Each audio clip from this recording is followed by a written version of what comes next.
Baik, karena waktu sudah 7:45 menit, kita dimulai ya kelasnya. Sebelumnya, Assalamualaikum warahmatullahi wabarakatuh. Waalaikumsalam warahmatullahi wabarakatuh. Terima kasih untuk teman-teman yang sudah hadir di pagi hari ini. Semoga teman-teman diberikan kesehatan.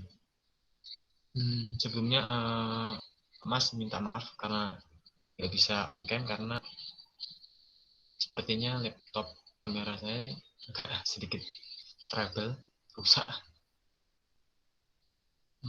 Mungkin langsung saja kita mulai ya. Kita awali dengan membaca basmalah. Bismillahirrahmanirrahim. Nah, untuk topik materi pagi hari ini terkait masalah pengukuran dan angka penting. Mungkin teman waktu SMP itu tahu lah terkait masalah pengukuran. Sehari-hari juga mungkin juga ada yang pernah mengukur panjang, mengukur massa dan lain-lain.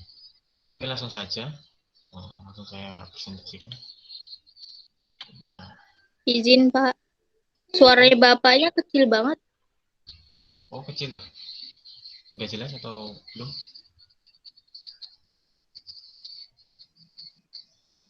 Suaranya udah jelas? Udah. Oke.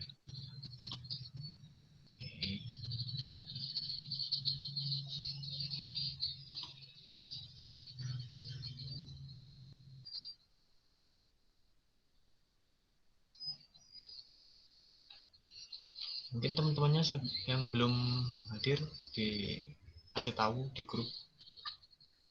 Udah dibilangin Pak di grup.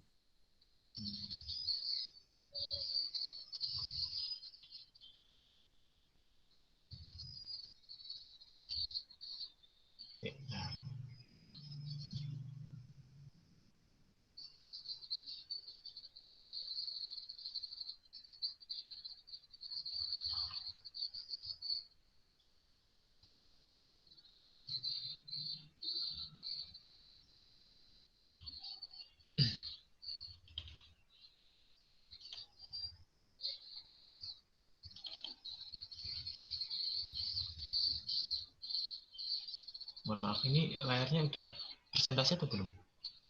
Belum.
Lah bapaknya hilang.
Diam-diam baik.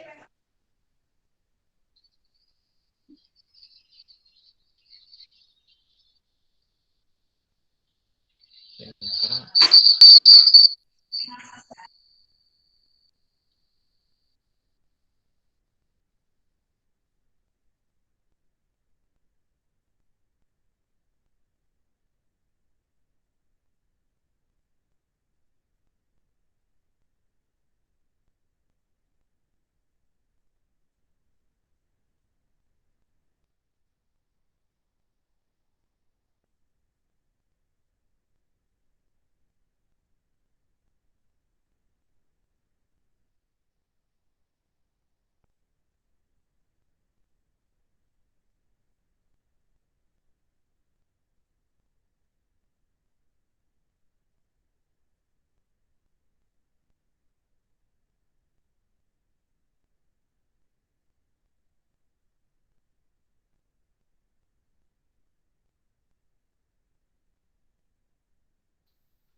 maaf ya.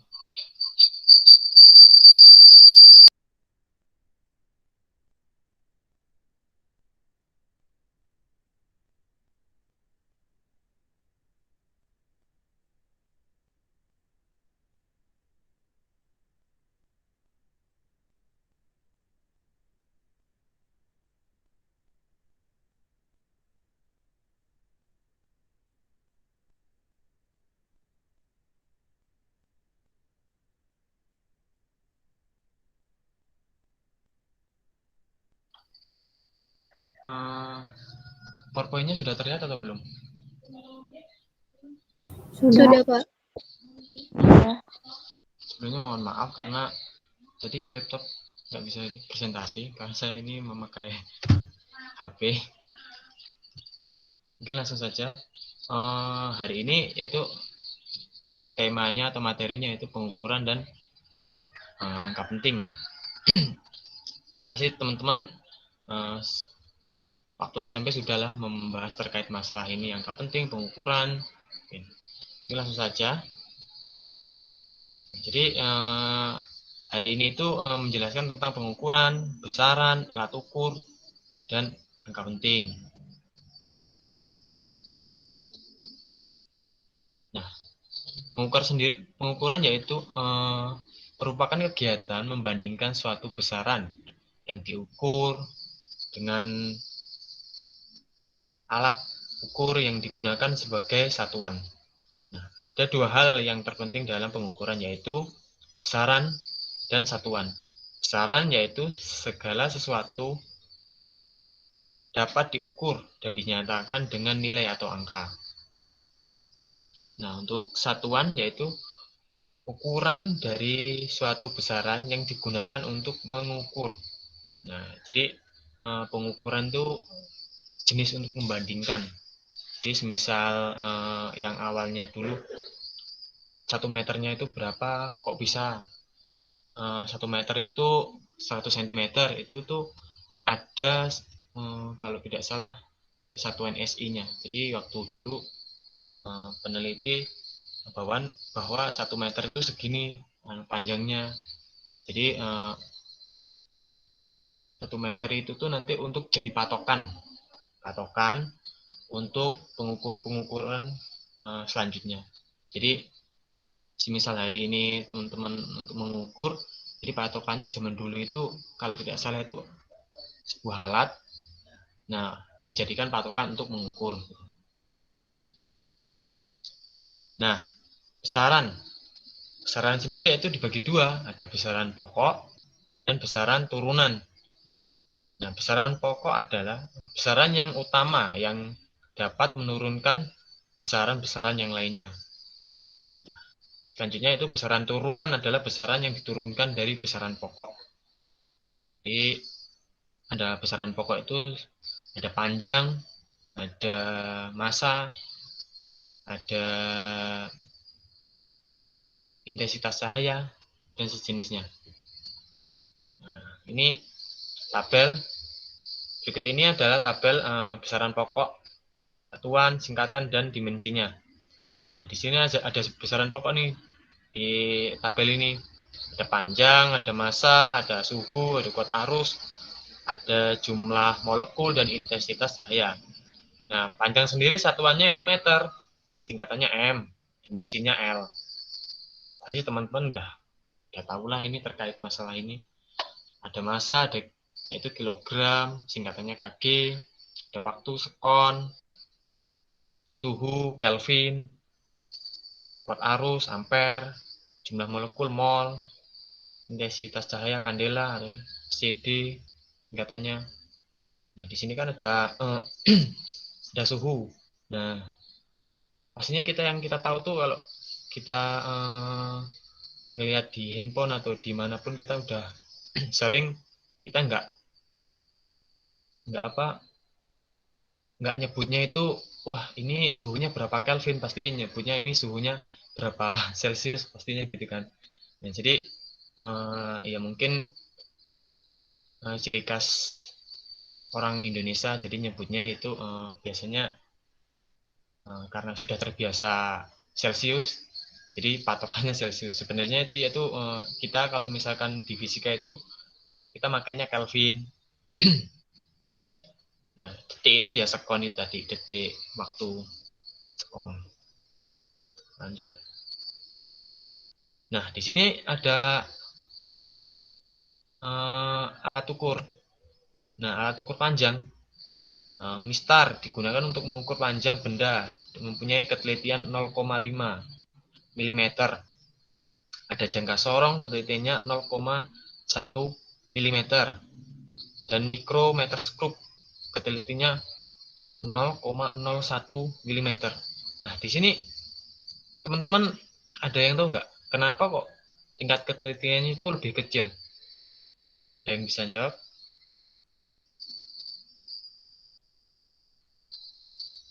Atau belum tahu? Belum tahu. Nah,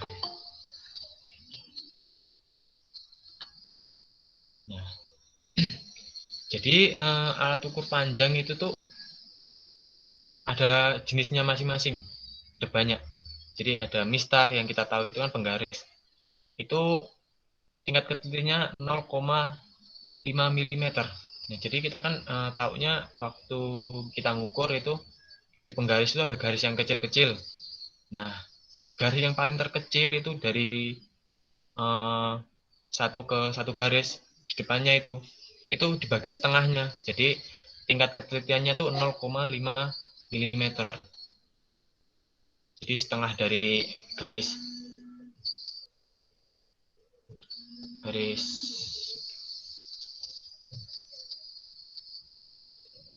garis apa itu garis penggaris itu tadi. Nah, ada jangka sorong, teman-teman. Nah, jangka sorong tuh tingkat ketelitiannya 0,1 mm. Lebih kecil.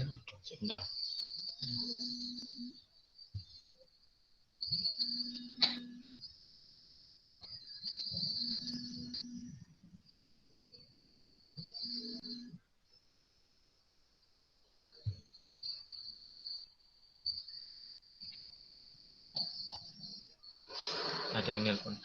Nah, jadi jangka sorong itu ketelitiannya 0,1 mm. Jadi dibandingkan penggaris itu lebih kecil kan kalau kita lihat jangka sorong. Nah, jadi alat ukur tuh semakin kecil tingkat ketelitiannya atau semakin kita kecil kita bisa tahu untuk mengukur itu tuh semakin bagus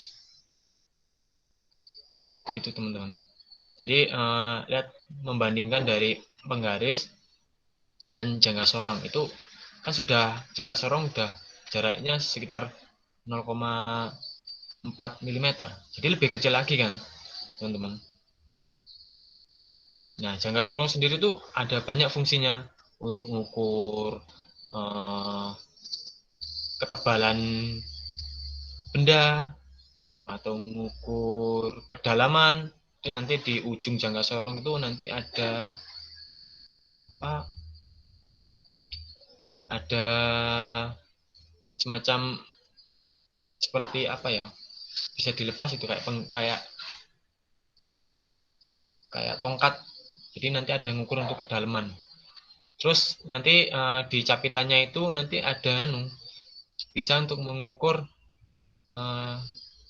lebar. Misalkan kita mengukur gelas itu lebarnya berapa, atau mengukur ya hal yang kecil. Nah di sini ada lagi nih, lebih ketelitiannya lebih kecil lagi, 0,01 dan mikrometer scoop. Itu tentunya sangat kecil. Jadi pembacaan dari yang kita untuk mengukur itu agak sedikit ribet kalau misalkan kita memakai ini. Jadi kita harus teliti banget, harus jeli lah, harus melihatnya dari mikrometer scoop.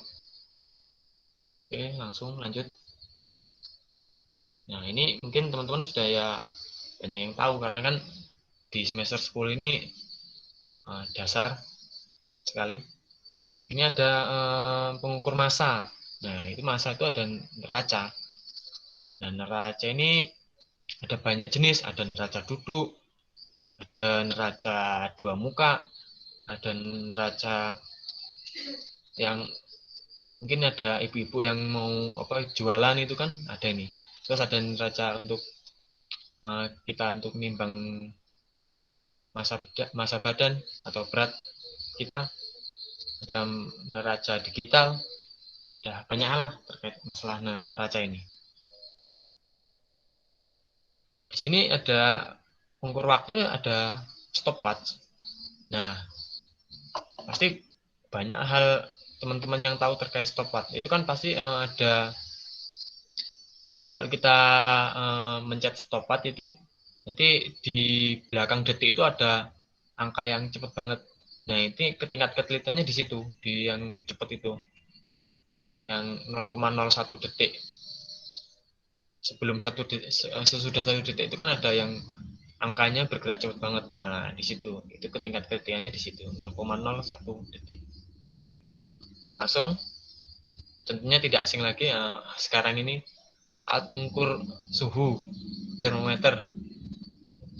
Ini kita karena termometer diciptain karena Celcius, mungkin lebih mudah jadi dimengerti itu banyak orang. Kan termometer itu pastinya yang kita tahu mesti berapa Celcius, enggak berapa Kelvin. Jadi agar orang itu nangkepnya lebih mudah, karena kan kalau Kelvin negatif 273 atau berapa saya lupa. Jadi tentunya angkanya lebih banyak. Tapi kalau misalkan kita menguraikan atau menjabarkan sebuah soal, tentunya kita harus memakai Kelvin. Kalau misal soal itu disuruhnya untuk satuan Kelvin. Alat ukur listrik itu ampere, multimeter atau ampere. Jadi mungkin teman-teman tahu kalau misalkan di bengkel atau di mana, di laboratorium itu tentunya ada banyak terkait masalah ampere. Tapi kalau misalkan yang kita tahu misalkan di rumah-rumah voltmeter, atau biasa kita tahu di samping TV itu bukan pengukur, tapi itu cuma melihat tegangannya berapa supaya nggak terjadi konsleting. Biasanya dipakai voltmeter kan. Tapi kalau untuk mengukur arus listrik itu pakainya ampermeter. Nah, di sini ada kesalahan pada saat pengukuran. Itu besaran fisika yang tidak dapat diukur secara pasti dengan setiap alat ukur. Hasil pengukuran selalu mempunyai derajat ketidakpastian. Kesalahan pengukuran dapat dibedakan menjadi dua jenis, yaitu kesalahan sistematis dan kesalahan acak. Nah, jadi teman-teman, jadi yang semisal kita contohkan panjang tadi alat mengukur panjang. Jadi kan ada garis, ada mikrometerskop, dan ada jangka sorong. Itu tuh setiap kita mengukur itu pasti kita mempunyai hasil ketidakpastian. Jadi kita mengukur itu tuh misal 0,05, tapi kita tulis genapkan saja atau dibulatkan saja, misalkan 5,58, jadi kita genapkan 0,6. Nah itu pasti kan ada ketidakpastian dalam pengukuran. Jadi setiap alat itu mempunyai tingkat itu tadi ketelitian yang semakin kecil semakin bagus. Jadi misal kita mengukur untuk mikrometerskop, pasti tentunya dari skala yang kita baca berapa sentimeter atau berapa milimeter itu pasti ketahuan kan di situ. Jadi setiap alat ukur itu beda-beda jenisnya. Mungkin mempunyai kelemahan dari alat ukur tersebut. Itu tadi ada dua nih. Yang pertama ada sistematis. Kesalahan sistematis adalah kesalahan yang sebabnya yang dapat diidentifikasi dan secara prinsip dapat dieliminasi. Kesalahan sistematis akan menghasilkan setiap bacaan yang diambil menjadi salah dalam satu arah. Sumber kesalahan sistematis antara lain kesalahan alat itu tadi. Jadi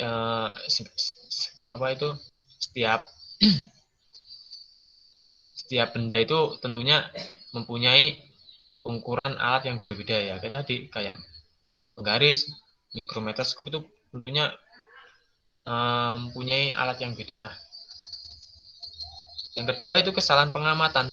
Nah tentunya kita layaknya manusia pasti kita misalkan kurang teliti dalam saat mengukur itu ya tentu pasti terjadi sesuatu hal yang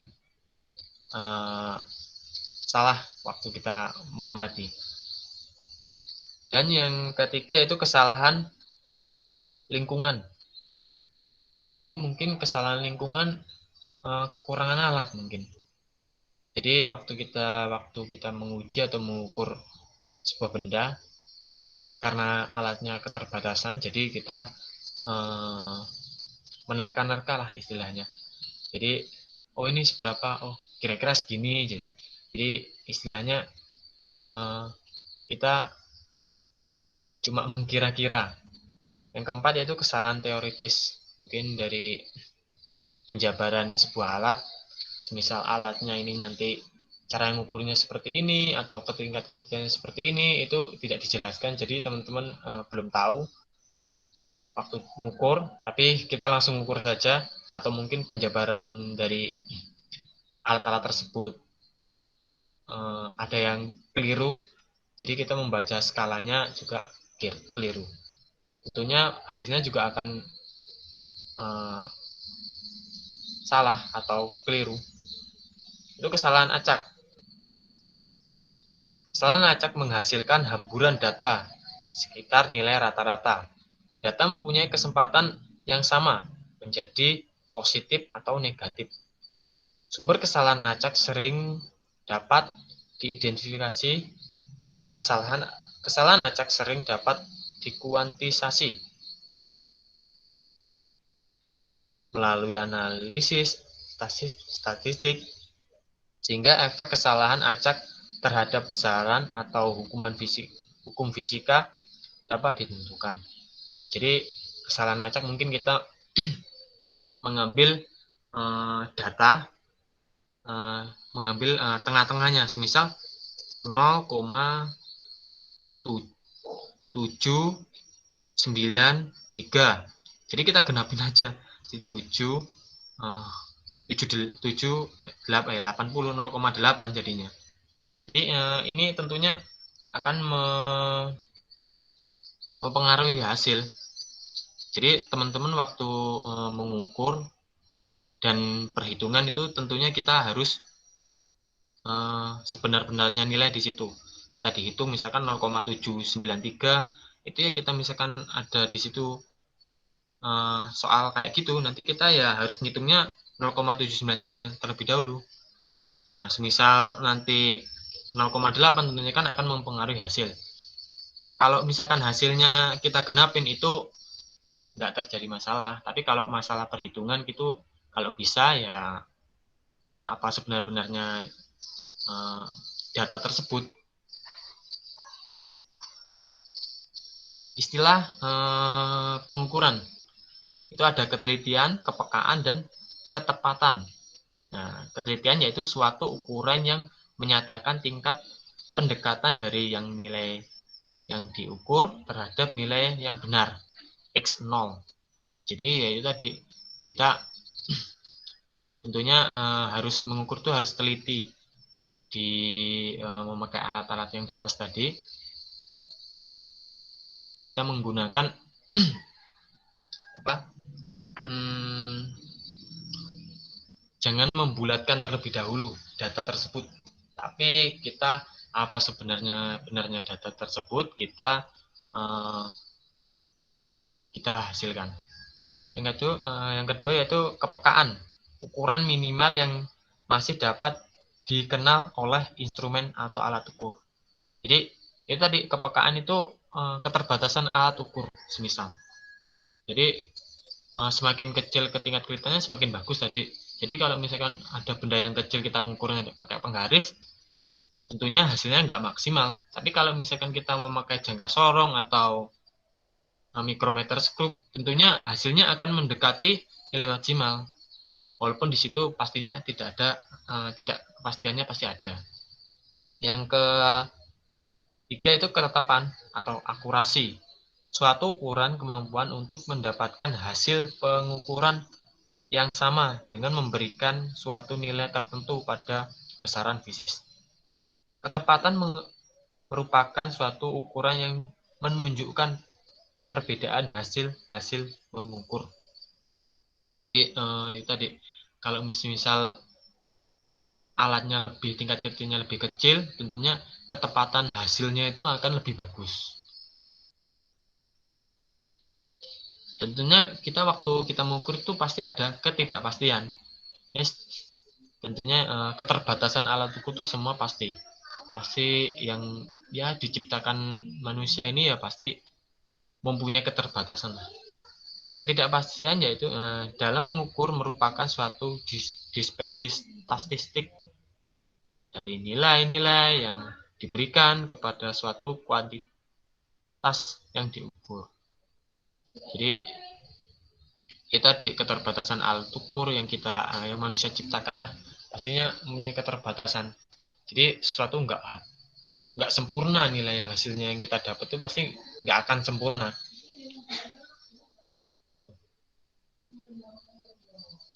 Selanjutnya yaitu pasti teman-teman udah tahu angka penting. Angka penting adalah bilangan yang diperoleh dari pengukuran yang terdiri dari angka-angka penting yang sudah pasti terbaca pada alat ukur. Dan salah satu terakhir yang ditafsir atau diragukan. Sedangkan angka eksak pasti adalah angka yang sudah pasti, yang diperoleh dari kegiatan membilang atau menghitung. Jadi angka penting itu tentunya kita dalam seorang fisika pasti sangat penting banget. Kita dalam mengukur juga pastinya membutuhkan kita tingkat mengetahui terkait misalnya angka penting. Ini nanti ada contohnya di sini. Nah, ini kita kasih contoh yaitu ketentuan angka penting. 1. Semua angka penting bukan 0 merupakan angka penting. Contoh, misal di sini nih. 6,89 mililiter. Memiliki 3 angka penting. Jadi 6,89 itu angka penting, teman-teman. Karena kan di belakang koma ada masih kita mengambilnya dua angka penting. Terus 78,99 meter memiliki 4 angka penting, yaitu 78. Pastinya itu angka penting. Terus 99 di belakang koma kan ada 2 ini. Jadi memiliki angka penting. Yang kedua yaitu semua angka 0 yang terletak di antara bukan 0 merupakan angka penting. Contohnya nih 1208 meter. Nah, ini kan memiliki angka penting. 0 itu di situ ada memiliki angka penting. Termasuk angka penting. Ini kan keterbalikan nih. Kalau misalkan teman-teman di nomor 1 ini kan yang bukan 0.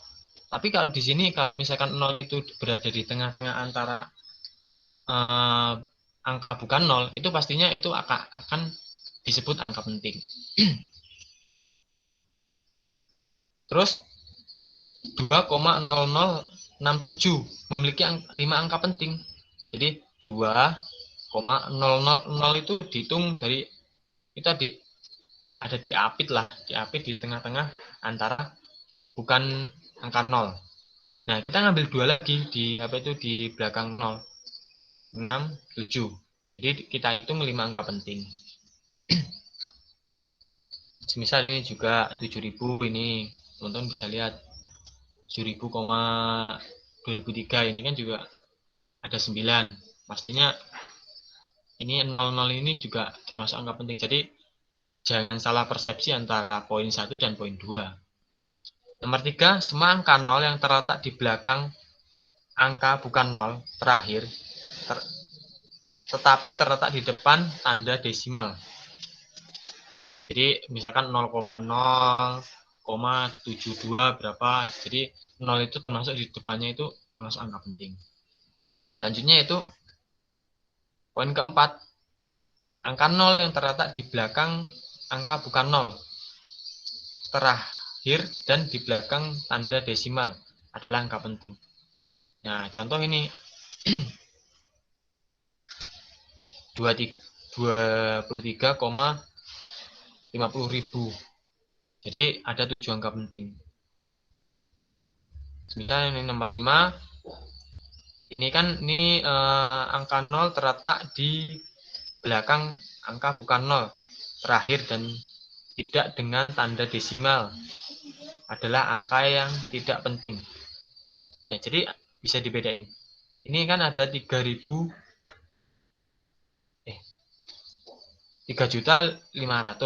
Jadi cuma ada 2 tuh, ada 3 sama 5 angka penting. Jadi 0 itu nggak dihitung, nggak kita masukin, bukan angka penting. Nah, ini nomor 6, angka 0 yang terletak di depan angka bukan 0. Yang pertama adalah angka tidak penting. Contoh 0,0000352. Kita menghitungnya 0 itu bukan angka penting, teman-teman. Jadi yang kita hitung 352. Ada 3 tuh kan, ada 3 angka. Kalau 00 di depan ini bukan angka penting. Misalkan nih, aturan angka penting. Jika angka pertama setelah angka yang hendak dipertahankan adalah 4 atau lebih kecil, maka angka itu dan seluruh angka di sebelah kanannya ditiadakan. Ini contohnya ini. Nomor 1, 75,494. Nah, kita menuliskan yaitu 75,49. Jadi 4-nya itu yang bol, yang tercetak bol itu bukan, cuma kita nggak tulis, itu bukan angka penting. Jadi kita nulisnya cuma 75,49. Yang kedua 1,00839. Jadi kita menuliskan cuma itu kan 1,008. Jadi 39 itu enggak termasuk tertulis di angka penting. Terus nomor 3 yaitu 0,0002378. Jadi yang kita tulis cuma 0,00023 saja. Jadi yang 78 itu kita nggak tulis. Nah, ini ada contoh nih, teman-teman. Hitunglah operasi perkalian berikut ini. 0,6 2,283 dikali 2,2 cm. Dengan cara biasa, kemudian bulatkan hasil hingga memiliki angka penting sebanyak salah satu bilangan memiliki angka penting paling sedikit. Jadi, misalnya ini kan 0,6283. Jadi, ini sedikit kesalahan. Jadi, kita nulisnya 0,62 saja. Kita yang tulis. Kalau misalkan kita bulatin loh. Kalau di sini hasilnya 13,8226. Jadi kita bulatin 1, oh ini 14 cm hasilnya. Ini hasilnya, oh yang ini 1,3. Jadi yang hasilnya itu 1,3. Tapi di sini kan yang terakhir kita bulatin jadi 1,4. Jadi teman-teman ada yang ditanyain dari masalah ini? Atau belum jelas? Jadi maaf keterbatasan saya tadi karena memiliki kendala teknis. Yang Ada yang ditanyain? 1,3 tadi, Pak. 1,3. Oh, ini 1,3 ini kan. Karena saya mungkin salah nulis. Jadi itu sebenarnya 1,3. Jadi kita bulatin jadi 1,4. Dibulatin. Dibulatin. Tapi kalau semisal kita awalnya menghitung atau tadi waktu perhitungan, kita jangan dibulatin. Sebenar-benarnya data itu kita harus hitung semua. Semisal 0,6283. Jadi kita jangan cuma 0,62. Jadi harus 83 harus diikutin. Jadi waktu kita melakukan perhitungan itu kita harus ikutin data semua.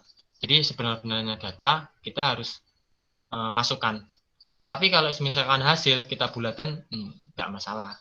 Itu biasanya seperti itu sih kalau di fisika. Di matematika sebenarnya juga seperti itu. Mungkin lebih kompleks aja kalau di matematika. Ada lagi?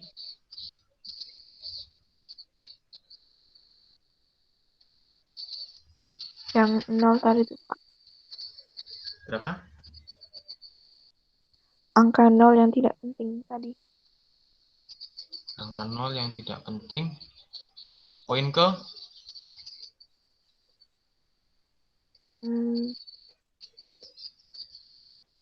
Yang mana ya? Yang nomor 5. Nomor 5. Nah, ini kan bisa bedain nih dari antara nomor 4, poin 4 dan poin 5. Jadi di poin 4 itu kan 23,5. Nah, angka pentingnya ada 7. Jadi di 4 yaitu angka 0 yang terletak di belakang angka yang bukan 0, yang termasuk akhir dan di belakang tanda desimal adalah angka penting. Jadi kan di situ ada komanya itu. Di poin 4 ada komanya dan di poin 5 itu nggak ada komanya, 3.500.000. Kalau semisal 3.500.000 langsung ada komanya, itu pasti termasuk angka penting. Jadi teman-teman pasti bisa bedain antara poin 4 dan poin 5. Nah, itu kan bisa ya, Pak. kelihatan. Ngerti. Okay. Ada lagi?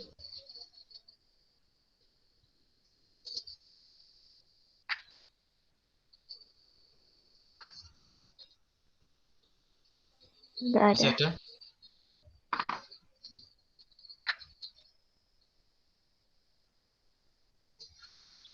Itu yang nomor 4 ini, Pak, contohnya kan 23,50000 itu 7 angka penting apanya, Pak? 7 angka penting apa? Jadi jumlah dari angka tersebut bukan kita jumlahin loh, tapi kita hitung. Jadi dari 2 kan 1, 3 itu 3 2, berarti kan 1 itu kita hitung aja. 0 ada berapa? Nolnya ada 4, terus 2, 3, 5 kan 3, jadi 7 angka penting gitu. Tapi kalau nomor 5 kan ini kan ada 2, nggak ada koma. terus di belakang koma itu nggak ada desimalnya. Jadi kita nggak ikut sertain terkait masalah angka penting. Oh, berarti kalau nomor 4 itu kan 23,5000 itu kan 7 angka penting. Kalau nomor 5 ini 35 tapi tidak ada koma, berarti yang di angka pentingnya cuma 35 itu ya Pak, cuma 2.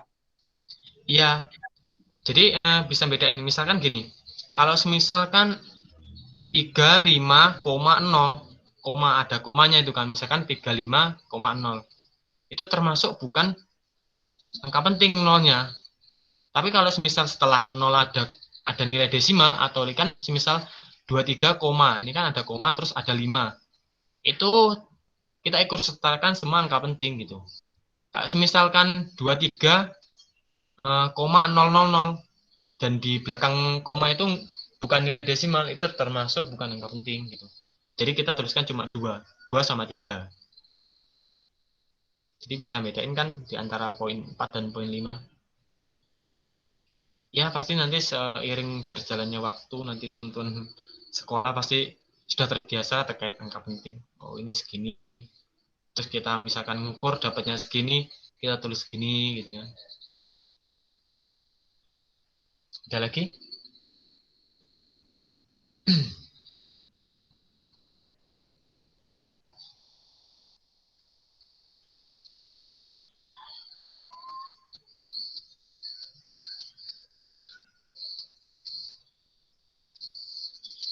Ada lagi atau enggak?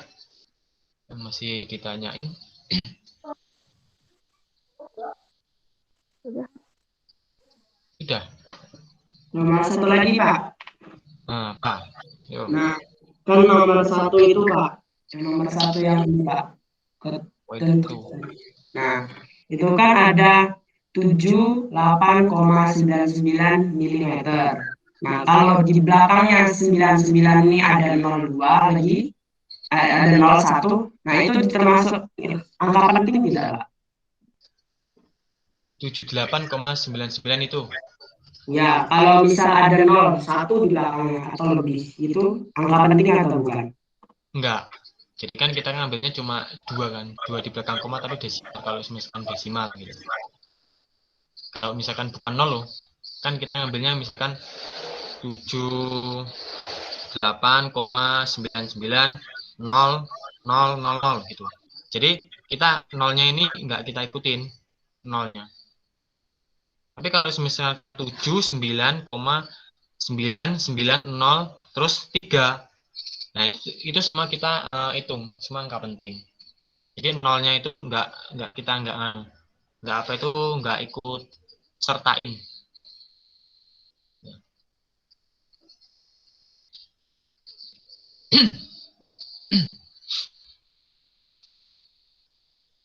Ada lagi? Nanti ini PowerPoint-nya saya share kok. Mungkin di sini PowerPoint ini kalau menurut saya sih kekurangannya di alat-alat tadi, pembacaan alat-alat. Jadi pembacaan alat kayak micrometerscope dan jangka sorong itu harus sebenarnya harus praktek. Nggak presentasi ini. Kalian jelasin itu praktek apa, kalau jelasin alat tersebut itu susah bacanya. Atau mungkin teman-teman udah pernah coba terkait masalah ukur pakai micrometerscope atau sorong waktu SMP? Udah belum? Tidak pernah pakai alat itu, Pak. Oh, belum pernah, pernah Pak. Ya. Jadi kalau saya mempresentasikan terkait masalah memakai alat tersebut itu susah jelasin. Jalurnya itu praktek lah, harus praktek. Karena kalau dijelasin secara presentasi kayak gini susah. Kekurangan PPT PowerPoint ini ya di situ sebenarnya terkait alat-alat. Jadi teman-teman nanti memakai alat itu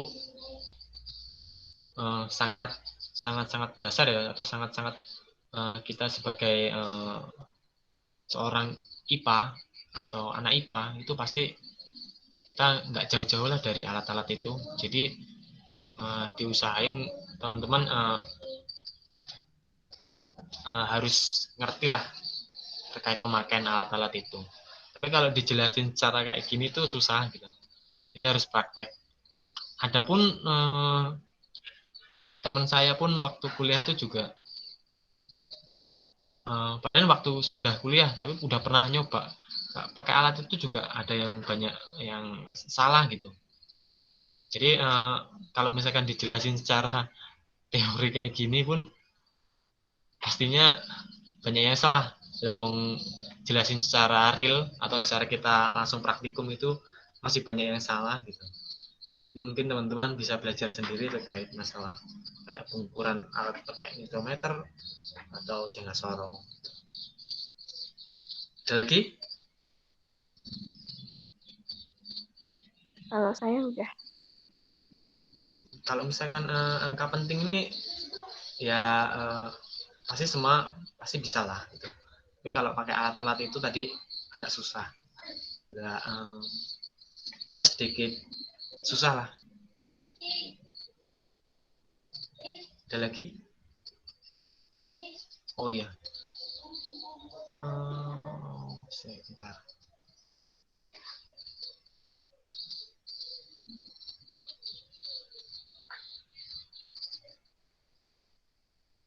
Ini presensi sebentar.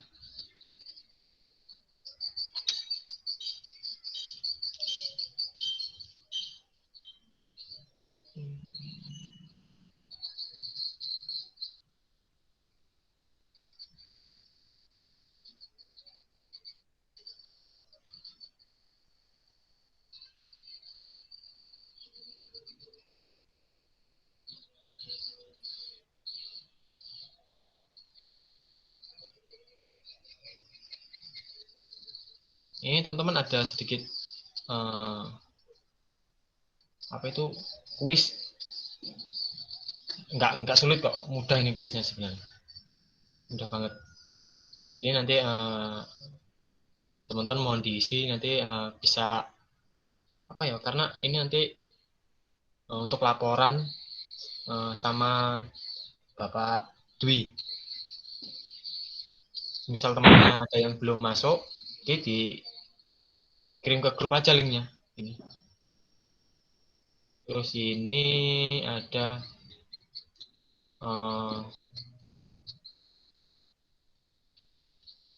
presensi, juga ada presensi. Jadi teman-teman semisal temannya yang masuk atau nggak mengikuti kelas, mohon isi aja ini, dikirimkan di apa itu, di grup WA, jadi suruh ngisi aja gitu. Terus di link presensi itu juga ada nanti ada link lagi, link PPT ini yang saya paparkan, bisa buat belajar di rumah juga teman-teman.